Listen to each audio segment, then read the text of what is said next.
안녕하십니까. 이번 발표를 진행하는 박사과정 이윤석입니다.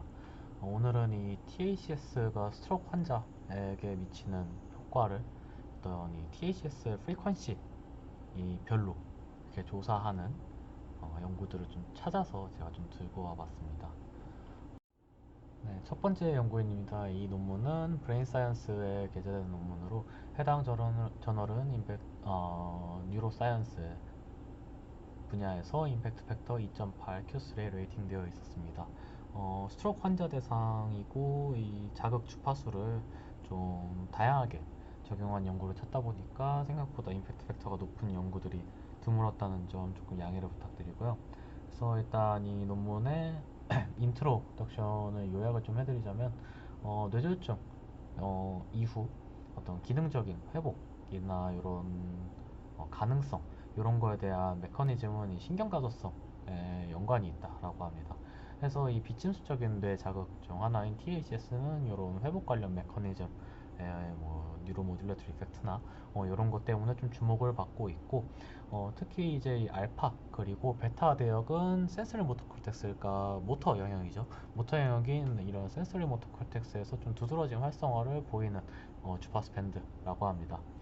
다만 이제 기존 연구에서는 건강한 이런 정상인들을 대상으로 주파수에 따른 어떤 THS의 효과를 조사를 하는 연구들이 존재는 했지만 뇌졸중 환자를 대상으로 이런 THS의 뭐 주파수에 따른 어떤 효과를 조사한 연구는 좀 많이 드문 편이라고 매우 드문 편이라고 이제 언급이 되어 있었고요. 또한 이런 THS의 효과는 이렇게 뭐 특정 자극이 인가되는 뇌 영역에만 이렇게 제한되는 게 아니라 전반적인 브레인 네트워크에도 영향을 줄 수 있고 이런 것들을 좀 분석을 하기 위해서 휴식 상태 기반의 fMRI 그리고 그래프 시어리 기반의 어떤 네트워크 분석이 되게 좀 효과적인 이런 분석 툴로서 제시되고 있다고 합니다. 따라서 이 연구에서는 만성 뇌졸중 환자를 대상으로 10Hz 그리고 20Hz THS를 인가를 함으로써 전반적인 아니면 뭐 특정 뭐 운동 영역에 대한 브레인 네트워크 수준에서 과연 이 THS가 어떤 효과를 미치고 설마 뭐 다른 효과를 미치는지 이런 것들을 좀 조사를 하고자 했다라고 합니다. 그래서 실험은 총 13명의 스트로크 환자를 대상으로 수행이 되었고요. 모든 피험자들은 두 번의 실험에 참여를 하게 되었습니다. 실험은 최소 일주일 간격으로 진행이 됐고요. 그래서 이 피험자들의 불편함 정도를 이제 측정을 하기 위해서 모집된 피험자들을 대상으로 뭐 포글마이 어시스먼트, 액션 리서치 언 테스트 이런 것들을 뭐 수행을 했다라고 합니다. 다만 이 결과에서는 이런 행동적인 아니면 설문조사 관련된 내용은 따로 다뤄지지 않았고요. 그래서 이제 데이터는 이제 fMRI 데이터를 사용을 했는데 6분의 레스팅 스테이트 fMRI 데이터를 사용을 했고 자극 전 그리고 자극 중 그리고 자극 이후에 이런 fMRI 데이터를 사용을 했다라고 합니다. 여기서 이제 듀링 데이터 같은 경우에는 자극이 인가되는 시간 동안 쭉 측정을 한 것이 아니라 20분의 자극 중 그 중간 시점에 6분 동안만 따로 이렇게 딱 측정을 했다라고 하고요.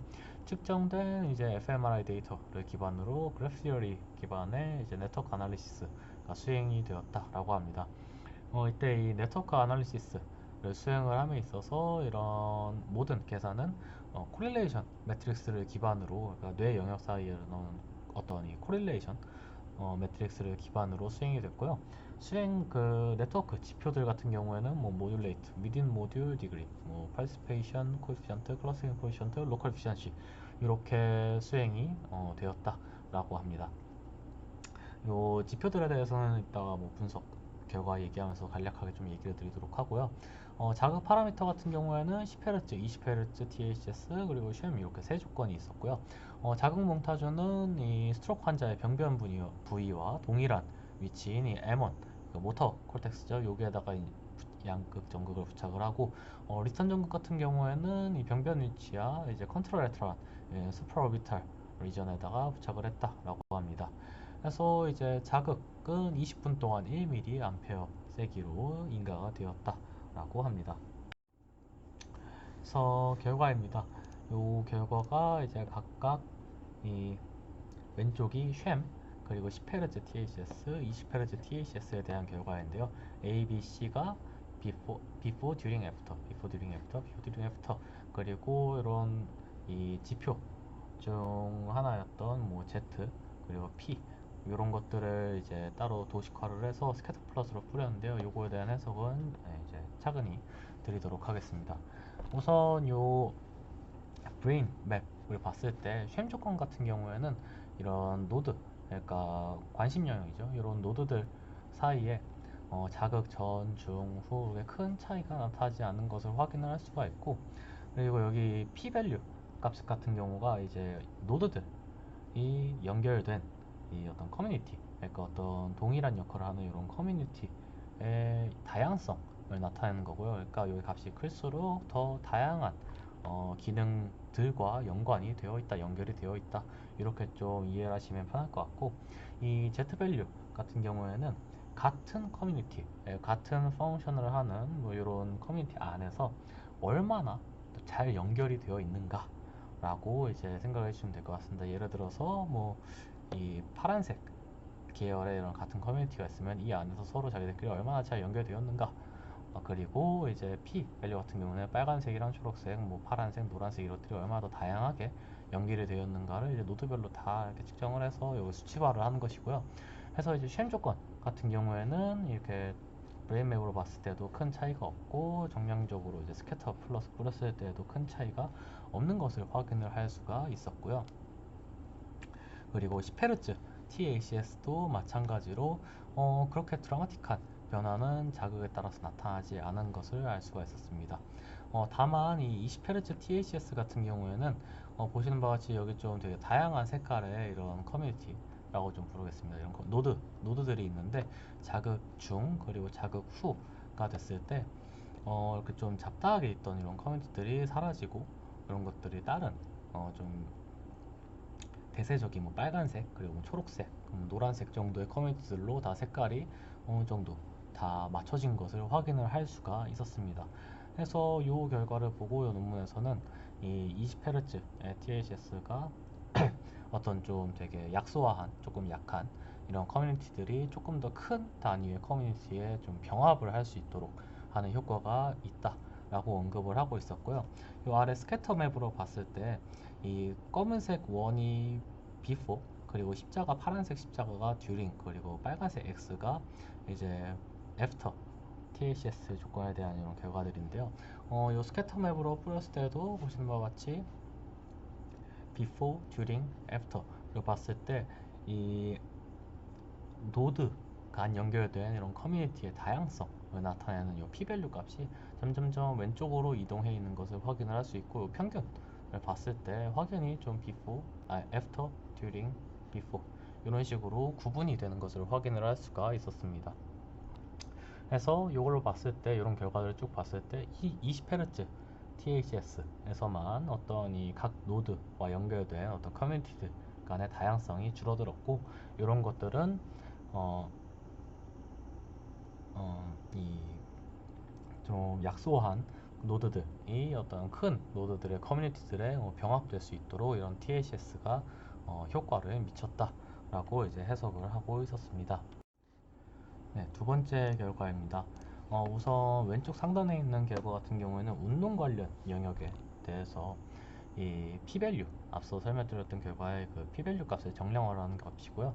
오른쪽 B, 그림 B 같은 거는 이제 뇌 전체 영역에 대한 결과이고, 왼쪽 하단은 클러스팅 코에피션트인데 이제 운동 영역에 대한 이런 코에피션트 값의 변화, 그리고 우측 하단에 있는 결과는 로컬 이피션시인데 역시 운동 영역에 대한 결과입니다. 그래서 결과를 좀 하나하나 설명드리면은 이 바들 하나하나가 결국은 before 대비 during, before 대비 뭐 쉔일 때 뭐 before 대비 뭐 during, before 대비 after 이런 디퍼런스를 나타내기 때문에 이 운동 영역에 대한 이 p-밸류 값을 정량적으로 봤을 때 쉔 조건, 10Hz 조건 대비 20Hz THS에서 자극 전 대비 자극 후 통계적으로 유의미하게 이런 p-밸류가 더 유의미하게 감소를 했다라는 것을 알 수 있었고, 다만 이런 게 요 p-밸류 자체가 운동 영역이 아니라 전반적인 이 뇌 영역을 모두 고려를 했을 때에는 다른 조건들 대비 통계적으로 유의미하게 크게 나타난 것을 확인을 할 수가 있었고요. 그리고 이제 자극 이후 같은 경우에는 뇌 전체 영역을 따졌을 때 10Hz THS가 오히려 자극 전 대비 자극 후 이런 p-value의 값이 통계적으로 다른 조건들 대비 유의미하게 감소하였다라는 것을 확인을 할 수가 있었습니다. 해서 앞선 요 A 그림 왼쪽 상단에 있는 결과 같은 경우에는 제가 앞서 말씀드렸던 결과를 대변하는 어떤 정량적 결과일 뿐이고요. 그래서 오른쪽에 있는 결과 같은 경우에는 이런 뇌 전체 영역으로 끌고 왔을 때 이런 이 노드와 커뮤니티 간의 이런 연결된 다양성을 이제 좀 끌고 왔을 때 오히려 이런 20Hz THS가 커뮤니티들 간의 어떤 노드와 어떤 커뮤니티와 커뮤니티 간에 좀 이런 연결되어 있는 이런 다양성이 오히려 증가를 하는 경향성 증가를 하고 자극이 끝난 이후 같은 경우에는 오히려 10Hz THS가 마치 운동 영역에서의 20Hz와 같은 효과를 보인다는 것을 확인할 수가 있습니다. 뿐만 아니라 이제 클러스터링 코이션트 그리고 이피션시 같은 경우에는요, 각각 이, 이 동일한 일 처리를 하는 어떤 커뮤니티에서 얼마나 자기들끼리 똘똘 뭉쳤는가, 다른 커뮤니티들과 얼마나 잘 분리되어 있는가를 따지는 게 클러스터링 코이션트고, 이 로컬 에피션시 같은 경우에는 단어 그대로 이 효율성, 이런 네트워크의 효율성을 나타내는 결과입니다. 그러다 보니까 이 결과를 보시면은 자극이 인가되는 도중 그리고 인가된 이후 20Hz THS가 10Hz보다 그리고 쉔 10Hz 조건 대비 통계적으로 유의미하게 이런 분리 정도가 향상되었다라는 것을 확인할 수가 있고, 이런 뇌의 효율성 역시 마찬가지로 자극 전 자극 인가 중에는 어떤 10Hz보다 통계적으로 유의미하게 효율성이 좋았고, 그리고 이제 포스트 같은 경우에는 쉔 대비 10Hz가 더 안 좋았고, 그리고 20Hz가 10Hz보다는 좀 더 통계적으로 유의미하게 좋은 것을 확인을 할 수가 있었습니다. 그래서 이런 전반적인 결과들을 두고 이 논문에서는 20Hz THS가 어떤 브레인의 리소스를 좀 더 효율적으로 개선을 하고, 이 운동 시스템에서 어떤 기능성 모듈을 좀 더 이제 구별할 수 있고 구체적으로 좀 만들 수 있다라는 것을 이제 주장을 하고 있고요.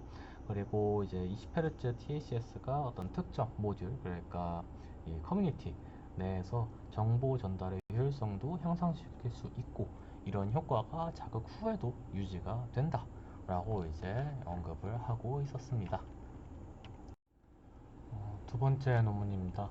이 논문은 이제 International Journal of Clinical and Health Psychology에 실린 논문으로, 해당 저널은 이제 사이콜로지 그리고 클리니컬 분야에서 임팩트 팩터 4.4 Q1에 레이팅되어 있습니다.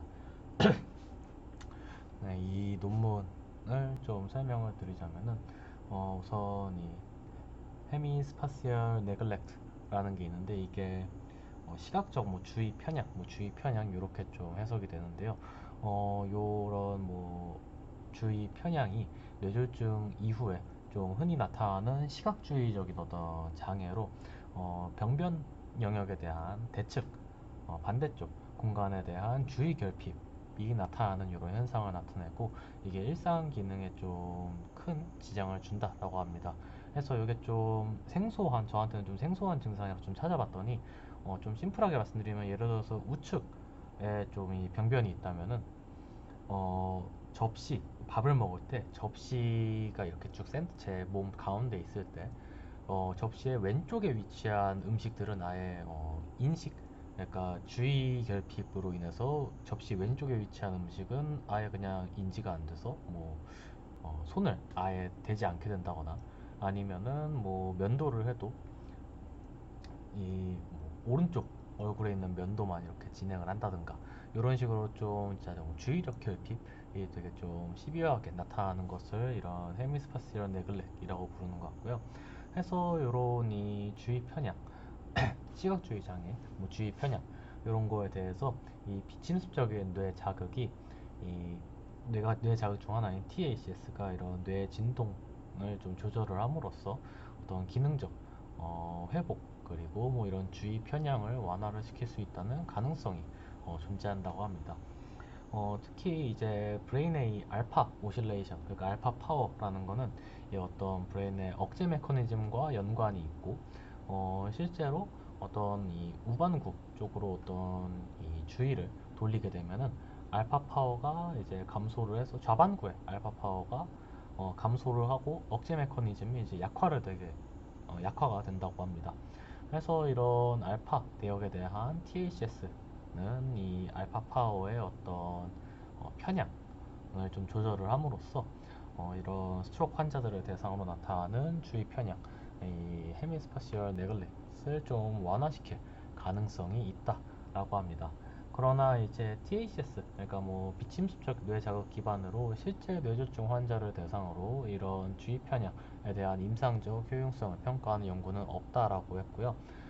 해서 이 본 연구에서는 이 실제 뇌졸중 환자들을 대상으로 이 10Hz의 THS를 이제 후두엽 영역에 인가를 함으로써 이 THS가 이런 헤미스파시얼 네글렉트에 미치는 효과, 뭐 치료적인 효과, 뭐의 가능성을 좀 평가하고자 하였다라고 합니다. 네, 실험은 총 17명을 대상으로 수행이 되었고, 모두 다 이제 스트로크 환자고, 모두 이제 2번씩 실험에 참여를 했다라고 합니다. 실험에 참여한 모든 피험자들은 자극 전, 중, 후로 이렇게 세 가지 태스크를 수행을 하게 되는데요. 우선 첫 번째로 이제 Computerized Visual Detection Task라는 거는 우측 하단에 있는 이런 격자 무늬를 이 격자 무늬를 이 화면의 왼쪽, 오른쪽, 그리고 양쪽에 이렇게 제시를 해주는 태스크고, 그래서 이제 왼쪽에 떴을 때, 뭐 오른쪽에 떴을 때 이렇게 경우들이 존재를 하는데 피험자들이 요 격자 무늬를 인식을 해서 아 왼쪽에 떴다, 양쪽에 있다, 오른쪽에 있다 이런 거를 이제 구두로 보고를 하는 태스크였고요. 이제 베스트 태스크라는 게 있는데 이게 뭐냐면은 이제 종이에 어떤 이미지들을 쭉 좀 규칙적으로 이제 인쇄를 하게 되는데 이때 타겟은 이제 하나고 이제 넌 타겟 그러니까 방해를 하기 위한 요소들로 뭐 집, 말, 뭐 소 뭐 이런 것들이 좀 이렇게 다양한 세 종류 이렇게 있고요. 그리고 타겟은 정말 이렇게 뭐 베스트 태스크니까 이제 종 모양의 이미지가 타겟이 됩니다. 이때 이제 이미지들이 이제 315개가 이렇게 종이에 프린트가 되는데 이제 타겟은 35개 뿐이고요. 그래서 이 종이를 피험자가 중앙에 딱 놓고 최대한 빠르게 이 타겟인 종 이미지를 이제 연필이나 펜을 가지고 동그라미를 쳐서 표시를 한 다음에 나중에 몇 개를 이제 몇 개의 타겟을 놓쳤는가 찾았는가 이런 것들을 평가하는 태스크입니다. 그래서 이제 세 번째로는 라인 바이 섹션 태스크라는 게 있는데 이거는 정말 간단합니다. 이 피험자 중앙에 종이를 놓고 그 종이에는 12개 이제 가로 직선이 있습니다. 그래서 이제 피험자가 그냥 정말 간단하게 마커 가지고 이 직선의 이 가운데가 어디인지 이렇게 표시를 하는 그런 태스크이고요. 요게 실제 이 선의 중앙과 얼마나 이 마킹된 위치가 떨어져 있는지 이런 것들을 기반으로 이 사람의 어떤 주의 편향이 얼마나 심한지 이런 것을 알 수 있는 태스크다라고 합니다. 해서 이런 태스크들을 기반으로 이제 측정된 행동 데이터들을 가지고 뭐 비포 대비, 듀링, 자극 중, 그리고 애프터 동안의 이런 행동적 변화를 평가를 하게 됐고요. 그래서 자극 파라미터는 우선 이제 HD, THS 그리고 쉘 조건 이렇게 두 조건만 존재를 하고 자극의 위치는 이제 P3 또는 P4인데 이때 자극의 위치는 이제 병변 위치와 이제 반대되는 영역에다가 이제 자극 전극을 부착을 했다라고 합니다. 해서 이제 자극 전극의 모양도 이렇게 이런 서클 형식인데요. 이제 이것도 HDTHS의 종류 중에 하나이긴 하거든요. 이런 서클 형식의 이런 자극 전극 배치가. 그래서 심플하게 요 가운데 있는 조금 작은 게 이제 에노드, 나머지 그중 주변에 큰 게 리턴이라고 보시면 되고요. 어쨌든 이런 자극이 10Hz로 30분 동안 1.5mA의 세기로 인가되었다라고 보시면 됩니다. 그래서 요 결과입니다. 그래서 왼쪽에 있는 결과부터 이게 컴퓨테이티브 이제 컴퓨터라이즈드 태스크, 그리고 요게 벨, 그리고 이제 선에 줄 긋는 태스크, 이렇게 세 종류인데요. 우선 요 왼쪽에 있는 결과도 쭉 설명을 드리면은 이제 y축이 얼마나 잘 맞췄는가를 뜻하는 값입니다. 그래서 이제 before 대비 during 그리고 after일 때 얼마나 잘 맞췄는가를 나타내는 이런 디퍼런스 값이고, 실제 뭐 THS, 쉔 조건을 이렇게 쭉 비교를 했을 때 실제 자극이 들어갔을 때 이 아까 보여드렸던 격자 무늬가 병변 영역과 대측에 위치한 이런 자극임에도 불구하고 이 쉔 조건 대비 이 실제 TH 조건에서 통계적으로 유의미하게 더 많은 정답률을 기록을 했다라는 것을 확인할 수 있었고, 병변 영역과 동일한 그러니까 우반구 손상 환자가 화면 우측에 있는 걸 봤을 때 어떤 정답률은 쉔과 액티브 THS 모두 큰 차이가 없었고요. 그리고 이제 바이레터럴하게 제시되는 조건 같은 경우에도 during, after THS 모두 쉔 조건 대비 통계적으로 유의미하게 정답률이 좋아졌다라는 것을 확인을 할 수가 있습니다.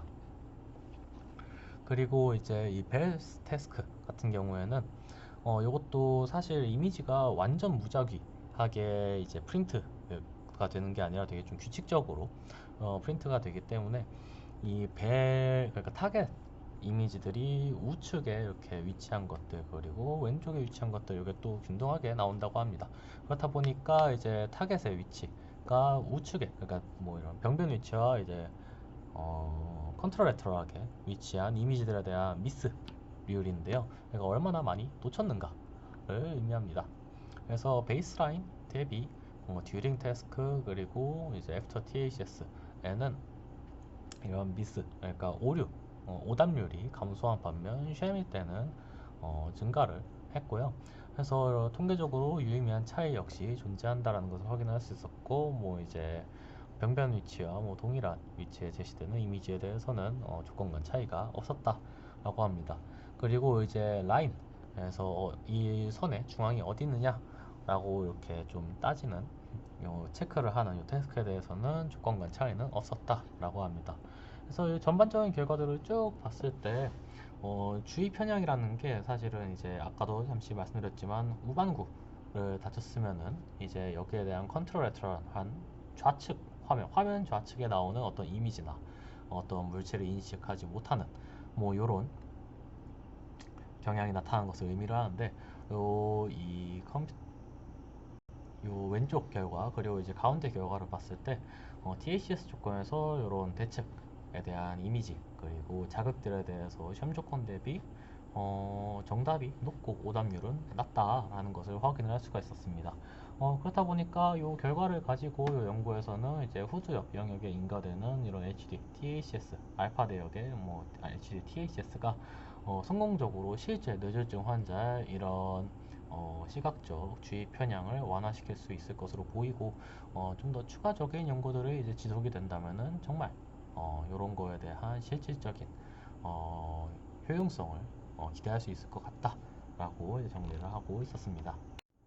네, 세 번째 연구입니다. 이 논문은 이제 브레인 리서치에 실린 논문으로 해당 저널은 뉴로사이언스 분야에서 임팩트 팩터 2.6 Q3에 레이팅되어 있습니다. 우선 이 논문의 이제 인트로를 좀 요약드리자면은, 우선 뭐 알파 그리고 뭐 베타 대역의 브레인 오실레이션은 어떤 모터 컨트롤이랑 좀 밀접한 연관이 있고, 이런 알파 베타 대역에 대한 뉴로 모듈레이션이 이루어질 경우 어떤 운동적 능력 그리고 흥분도의 그 피질의 코티컬 익사이로피티에 좀 영향을 줄 수 있다고 알려져 있다라고 합니다. 그래서 이제 기존 연구들에서는 주로 이제 싱글 왼쪽이면 왼쪽, 오른쪽이면 오른쪽 이제 M1 영역에다가 THS를 인가를 하고, 그로써 이제 뭐 20Hz THS 같은 경우에는 모터 콜텍스에 대한 익셀비티를 뭐 향상시킨다거나 아니면은 뭐 운동, 모터 러닝을 뭐 촉진한다는 뭐 효과가 있다라는 보고들이 있는 반면, 이 10Hz THS 같은 경우에는 어떤 이런 명확한 이런 신경생리학적인 변화 없이 운동 수행 능력을 좀 증가시키거나 뭐 억제적 영향을 준다라는 이런 경향성을 띠는 결과들이 보고되고 있다라고 합니다. 그러나 이제 아직까지 이 앞선 연구들에서 뭐 한쪽 운동 영역에서만 자극을 인가한 것과 달리 이제 양측 이 센서리 모터 콜텍스에다가 동시에 이렇게 자극을 인가를 함으로써 자극과 관련된 이런 두 반구 간 이런 상호작용에 대한 이런 연구는 좀 부족하고 특히 뭐 이제 10Hz 그리고 20Hz TACS의 뭐 이런 애프터 이펙트 뉴로모듈레터리 이펙트를 좀 체계적으로 조사한 연구도 좀 부족하다라고 합니다. 그래서 본 연구에서는 양쪽 센서리 모터 코텍스에 10Hz, 20Hz TACS를 적용을 했을 때 이런 반구간 상호작용 그러니까 인터 헤미스피릭 인터랙션 이런 것들을 좀 조사를 하고 요거에 대한 뭐 코티컬 익사이비리티에 대해 뭐 TACS가 미치는 효과를 함께 좀 조사하고자 했다라고 합니다. 네, 실험은 총 30명의 정상인 대상으로 실험이 진행이 됐고요. 모든 피험자들은 이제 3일 간격으로 이제 3번의 실험에 참여했다라고 합니다. 그래서 실험에 사용된 패러다임은 어, 피지올로지컬 미러 무브먼트라는 태스크가 있는데 이런 태스크를 일단 20트라이얼을 수행을 했다라고 합니다. 이게 어떤 태스크냐면은 우선 왼손으로 이 연필을 엄지랑 검지 가지고 최소한의 힘으로 이렇게 잡고 있으라 라고 지시를 한 다음에 별도의 삐 소리가 들리면은 오른손에 엄지 그리고 검지를 이제 꼬집는 이런 힘을 주는 동작을 수행을 하라 라고 이제 지시를 하게 됩니다. 이때 왼손은 여전히 이 연필을 최소한의 힘으로 잡고 있어야 되고요. 여기서 이제 요 피지올로지컬 미러 무브먼트를 해서 뭐 PMM이라고 하는데 이 PMM이라는 걸 어떻게 측정하냐면 우선 왼쪽이 FDI 머슬에다가 이제 측정 전극, EMG 측정 전극을 붙이고 가만히 그러니까 오른손에다가 힘을 주기 전에 있었던 이런 왼손의 EMG 시그널 대비 오른손에 힘을 줬을 때 이제 무의식적으로 이제 변화하는 이런 왼손의 이 EMG 시그널의 변화를 이 PMM이라 한다라고 합니다. 해서 이런 태스크를 이제 20 트라이얼 이제 수행을 하게 됐고요. 그리고 이제 TACS 같은 경우에는 10Hz, 20Hz 그리고 쉐임 조건이 이렇게 세 조건이 있었고 레프트 그리고 라이트 그러니까 양측 방구에 대한 이제 이 오른손 동작에 대한 이제 핫스팟을 이제 찾은 다음에 그러니까 그 반대쪽 그러니까 이제 C3, C4라고 생각해 주시면 될 것 같고 양극 정극을 이제 오른손 영역에 대한 핫스팟 그러니까 레프트 에번에다가 부착을 해줬다라고 생각하시면 됩니다. 그리고 자극은 20분 동안 1mA로 인가되었다라고 합니다. 그래서 TMS를 기반으로 핫스팟도 찾고 그리고 이제 MEP도 측정을 하고 이렇게 하게 되는데요. 우선 MEP를 측정을 하는 타겟 머슬은 이제 오른손에 이제 FDI 머슬이고 그리고 핫스팟은 당연히 오른손에 대한 이런 핫스팟 찾다 보니까 레프트 M1에서 찾게 되었다라고 합니다. 그래서 요거를 C3를 이제 기준으로 이제 1cm 반경 영역 안에서 이런 핫스팟을 찾은 다음에 그 영역에서 20개의 MEP 시그널을 측정을 하고 요걸 기반으로 이제 자극 조건에 따른 이런 MEP의 변화를 이제 확인을 했다라고 하고요.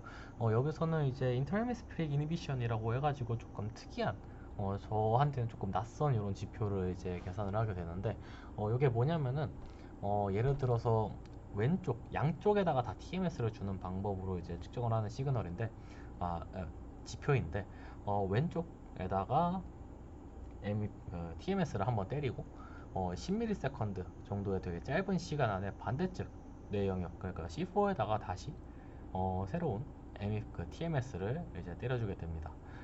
그러면은 이때 이 인터헤미스피릭 이니비션 그 이니비션이라는 요 반구간 억제 작용이라는 게 있기 때문에 이 왼쪽에 줬을 때 나타나는 이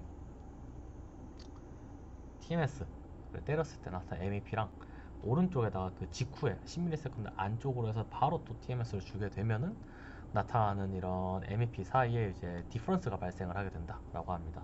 그래서 요거에 대한 이 비율을 계산을 하게 됐을 때 1보다 그 숫자가 낮으면은 인터 헤미스피릭 이니비션이 있다라고 하고 1에 가까워지면 가까워질수록 이런 반구간 억제작용이 거의 없다라고 해석을 한다라고 합니다. 그래서 이 연구에서는 이런 TACS의 효과, 주파수형에 따른 효과를 우선 이제 이 핫스팟에 인가되는 자극에 대한 효과는 이제 MEP로 평가를 하고, 그리고 그 반대쪽 영역에 대한 이런 어떤 근전도의 변화, 그러니까 PMM을 기반으로 이런 반대쪽에 대한 어떤 반대쪽 내용에 대한 액티비티를 조금 가늠을 하고, 마지막으로 이제 반구간 이런 이니비션, 커넥션, 인터랙션이 있는지 없는지를 좀 판단을 했다라고 보시면 될 것 같습니다. 그래서 메서드가 조금 생소하고 복잡한 것 치고 결과는 정말 간단합니다. 네, 그래서 이제 보시면은 MEP 그리고 인터미스픽 이니비션 그리고 이제 PMM인데요. 정말 간단하게 PMM 그리고 인터미스픽 이니비션은 어떤 조건에서도 자극 전대비 후 통계적으로 이제 유의미한 이런 차이는 나타나지 않았고, 오직 이 MEP에 대해서만 그것도 10Hz 자극 조건에서만 전대비 후 이런 통계적으로 유의미한 MEP의 감소, 그러니까 THS가 어떤 코티컬 액티비티를 억제한 것으로 보이는 이런 결과들만이 확인되었다라고 합니다. 그리고 우측 하단에 있는 이 결과 같은 경우에는 이 개인의 어떤 특성에 따른 이 THS의 효과가 나타나는 사람이 있는 반면 안 나타나는 사람도 있기 때문에 이런 것들을 한번 조사해 보려고 쭉 확인해 봤을 때이 요 램 10Hz, 20Hz 조건에 대해서 반응자를 뜻하는 패실레이션, 이니비션 요 두 개를 이제 다 계산을 해봤을 때 통계적으로 유의미한 차이는 없었고, 그러니까 램이든 10이든 20이든 이런 MEP 변화에 대한 TMS에 대한 반응이 반응자 모두가 반응자에 대해서만큼은 그 숫자에 통계적으로 유의미한 차이가 없었다라는 것을 확인을 할 수가 있었다라고 합니다. 그래서 이 결과도 이제 결국은 이 MEP에 대한 반응자가 이제 뭐 억제가 됐는가, 뭐 증가를 했는가, 아니면 반응이 없었는가 이런 것들을 따지는 지표이기 때문에 10Hz THS에서 57%의 피험자들이 이제 이런 MEP가 상대적으로 감소했다라는 것을 좀 확인을 할 수가 있고요. 그래서 이 결과를 쭉 봤을 때 이 논문에서는 10Hz THS가 어쩌면 이 알파 액티비티 자체를 증가시킨다고 보고하는 알파 파워죠. 알파 파워를 증가시킨다는 선행 연구들이 다수 존재하기 때문에 이런 이 억제 메커니즘과 연관이 있는 이런 이 알파 파워의 증가 효과로 인해서 이런 피질 흥분성이 감소를 했고, 억제가 증가했으니까 이런 피질 흥분성이 이제 감소를 했고, 그로 인해 이 MEP가 감소한 걸 수도 있다라고 이제 주장을 하는데, 다만 이 연구에서는 이제 본인들이 주장하는 이런 억제 메커니즘에 대한 MEP 감소를 이제 마냥 주장하기에는 이런 10Hz THS를 줬을 때 이런 억제 메커니즘의 정도를 반영하는 지표들 중에 하나인 이제 코티컬 사일런스 피리어드라는 게 있다고 합니다. 이제 CSP라고 이제 부르기는 하던데, 그래서 이 CSP가 이제 10Hz THS 이후에 오히려 감소를 했다라는 보고들도 존재를 한다고 합니다. 그러니까 알파 THS가 인가됐음에도 불구하고 이런 억제 메커니즘이 오히려 감소를 했다라는 보고가 존재하기 때문에 본인들이 10Hz THS가 알파 대역을 향상시켜서 억제가 감소했구나 라는 주장과 상반되는 이런 결과들이 여전히 존재하기 때문에 이런 본인들이 확인한 이런 10Hz 이런 그 코티컬 액티비티에 대한 이런 억제 감소 반응에 대해서 좀 더 명확히 조사를 하기 위해서는 뭐 TMS 그리고 뭐 TACS 그리고 EEG 이런 것들을 좀 함께 동반된 연구가 수행될 필요가 있다라고 주장을 하고 있었습니다. 네, 그러면은 이번에 논문들 정리하면서 좀 아쉬웠던 점들 이런 것들을 좀 정리를 해보자면요. 우선 첫 번째 논문 같은 경우에는 사실 이 연구가 스트로크 환자를 대상으로 이제 10Hz 그리고 20Hz의 THS를 좀 네트워크 기반으로 분석한 연구다 보니까 제가 봤을 때는 상당히 의미 있는 결과들을 보여준다고 생각을 했는데, 사실 이런 fMRI 데이터 자체도 귀하고 그의 환자 데이터를 대상으로 했다면은 더더욱 좀 가치가 좀 크다고 생각되는 데이터인데, 네트워크 분석은 했지만 단순히 이제 어떤 복세 단위의 브레인 액티비티 변화에 대한 결과도 이제 충분히 제시할 수 있었을 것 같은데, 이런 결과가 빠져 있다는 게 상당히 크게 아쉽게 느껴졌고요. 두 번째로는 이제 세 번째 논문에서 이제 PMM을 어떻게 보면은 이 논문에서 이렇게 직접적인 주장은 하지 않았지만 이 왼손에서 나타나는 어떤 THS의 효과 뭐 이런 것들을 좀 보고자 이제 뭐 왼손에다가 전극을 부착해서 뭐 오른쪽을 뭐 움직였을 때 뭐 무의식적으로 나타나 뭐 이런 것들을 막 했는데, 어차피 PMM을 측정하겠다고 왼손 이 FDI 머슬에다가 전극도 부착했고, 그리고 IHI를 측정을 하기 위해서 우방구에도 이제 TMS를 인가를 했는데, 그렇다면은 그냥 심플하게 MEP를 그냥 단순하게 왼손 우방구에 이제 TMS 인가에서 나타나는 뭐 왼손에서 나타나는 MEP 측정을 하고, 뭐 PMM을 뭐 측정을 할 거면서 양쪽에 대해서 다 이제 측정을 해가지고 이제 좌방구, 우방구 이런 것들 다 좀 복합적으로 보는 편이 차라리 좀 더 나았을 거라고 생각이 돼서요. 이 부분이 좀 어떤 이유가 있었다면 그게 명확히 설명되지 않았다는 게 아쉬웠고, 별도의 이유가 없다면 그렇게 어, 지금같이 조금 아쉬운 실험 설계로 이루어진 점이 어, 네, 되게 아쉬웠다라고 생각이 듭니다. 이것으로 발표를 마치도록 하겠습니다. 감사합니다.